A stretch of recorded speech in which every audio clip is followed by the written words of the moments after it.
तो श्वसन में भाई क्या होता है, हम अपने नोस्ट्रिल यानी कि नथनों की हेल्प से हवा लेते हैं और हवा बाहर निकालते हैं। तो क्या स्टूडेंट्स यही श्वसन है? नहीं, इसको बोलते हैं ब्रीदिंग यानी कि सांस लेना।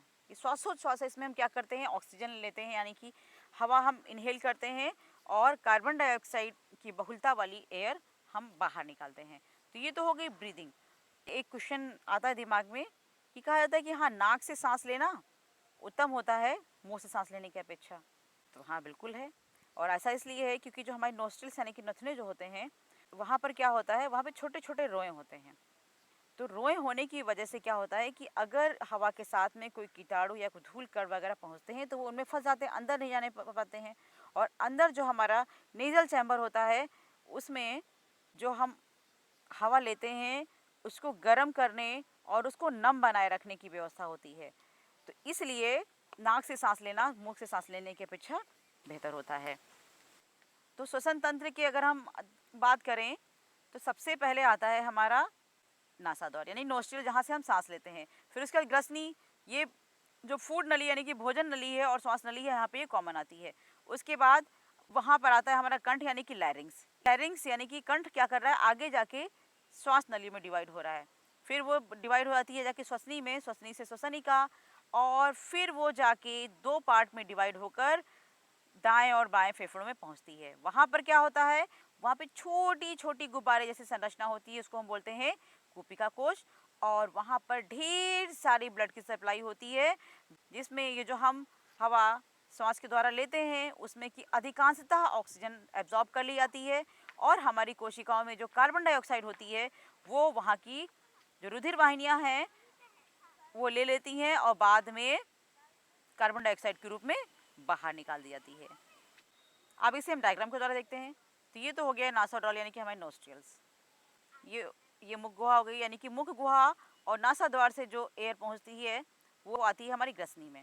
ग्रसनी के बाद वो कंठ यानी कि लैरिंग्स पे जाती है और लैरिंग से फिर ये श्वास नली, और श्वास नली में स्टूडेंट्स पाए जाते हैं उपास्थि के छल्ले। बहुत इंपॉर्टेंट क्वेश्चन है, श्वास नली में उपास्थि के छल्ले पाए जाते हैं और ये ऐसा इसलिए होता है ताकि श्वास नली कभी भी आपस में पिचकने ना पाए, पिचकने से बचाती है।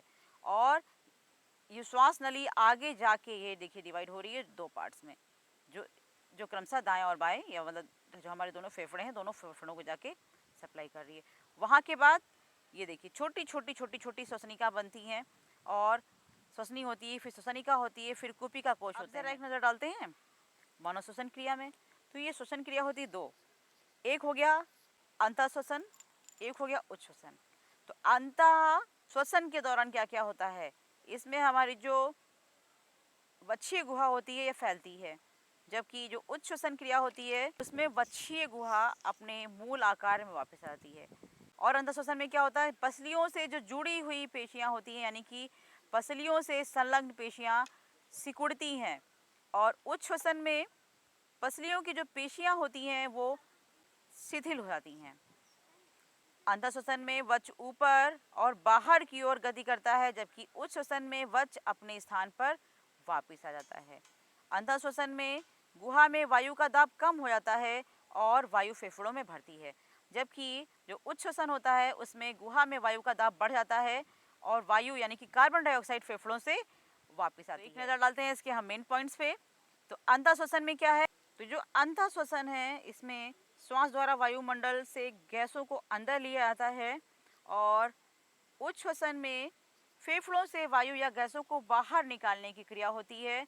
और इसके अलावा जो ये स्थलीय जीव होते हैं वो श्वसन के लिए वायुमंडल की जो ऑक्सीजन होती है उसका उपयोग करते हैं, जबकि जलीय जो जीव होते हैं यानी कि जो जीव जल में रहते हैं वो जल में विलेय ऑक्सीजन का उपयोग करते हैं।